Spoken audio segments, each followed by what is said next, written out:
So now the use of scales has several upsides. First and foremost, it's simple, it's actionable, and it's readily accessible. You can go to Walmart or Target, get a scale for like 20 bucks. You don't need a certification or a degree to use it. You don't need to go to your doctor's office or hire a coach. You can just buy one, put some batteries in it, step on the thing, and it'll tell you what you weigh. Secondly, it's very useful for determining trends over time. So you can, take a measure of your weight once a week, once a month, every quarter, whatever, and generally kind of track an upward or downward trend. And then thirdly, and probably most importantly, scales, weight specifically, is extremely useful when combined with other metrics. So for instance, if you tell me somebody weighs 200 pounds, and then I say, okay, well, how tall are they? And you say 6'4", I can infer from their weight combined with their height that they're relatively thin or athletic.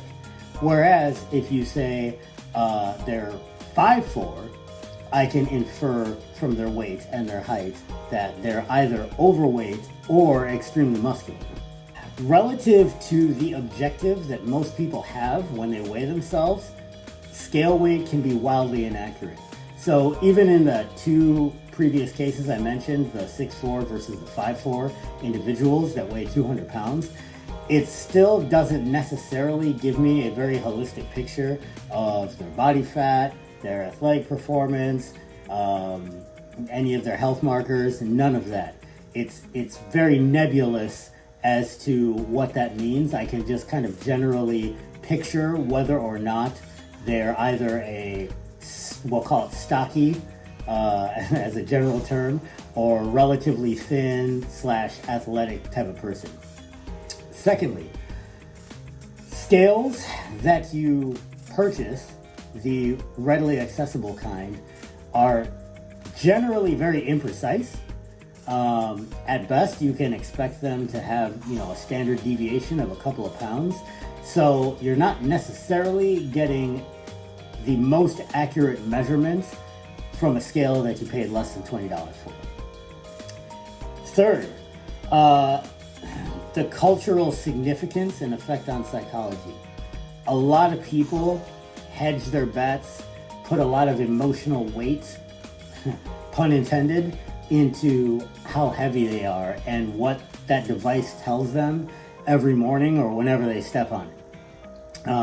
And then that kind of leads into the fourth thing, which is that the implications of that measurement are very easily and often misunderstood.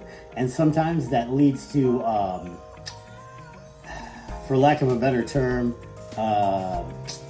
mismanagement of expectations. What I do recommend is that you track your weight at the same time or as close to the same time each day under the same conditions. The best way to do this is first thing in the morning after you use the restroom.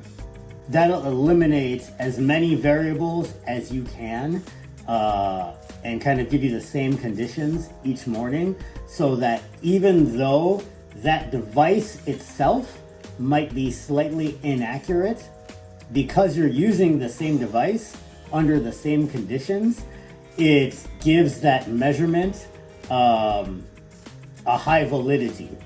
I recommend that instead of putting stock into any one given measurement, you track multiple measurements over time, depending on how tight a trend you want to get.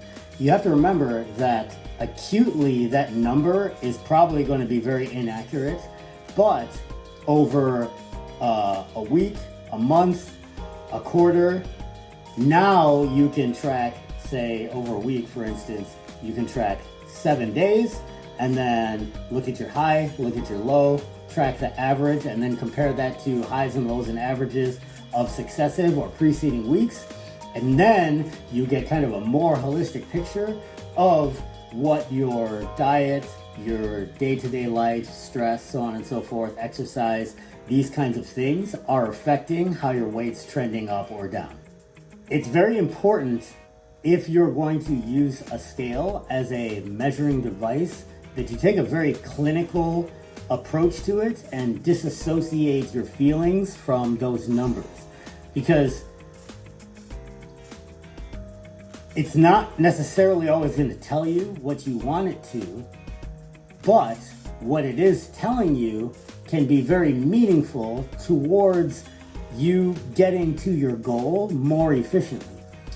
For instance, if you're checking all the boxes, if all your X's and O's are in order, if your diet's in order, if your training's squared away, your day-to-day stress is in order, but for whatever reason, your weight, when tracked, is this big sine wave up and down every day, then, okay, we know that we're doing the right things here.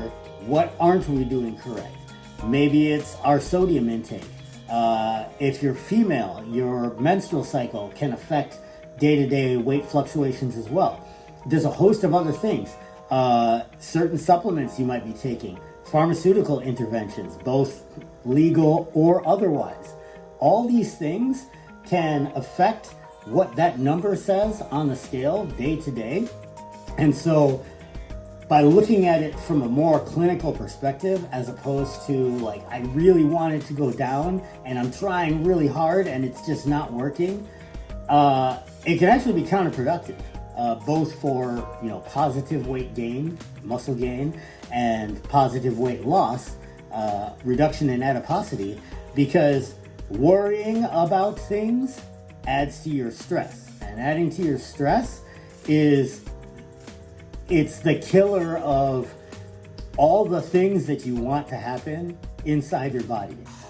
Muscle gain, fat loss, improved state of health, all those things are negatively impacted by stress and by feeling some sort of way about the number on the scale, as opposed to just taking it for what it is and trying to figure out, having gotten that number, specifically what that number means. All you're doing is just adding to your day-to-day stress needlessly. At the end of the day, your weight, the scale, it's a tool, and it's a tool that is best used as part of a complete audit.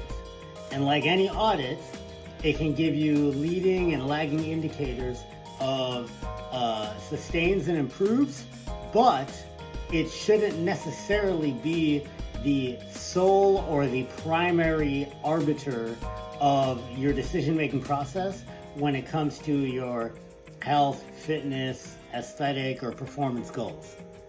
At the end of the day, it's just a tool and it's just a number. Use that tool, use that number for its intended purpose, but I advise against trying to derive some kind of value judgment or putting too much emotional stock into what that number may or may not represent. Stay in the fight.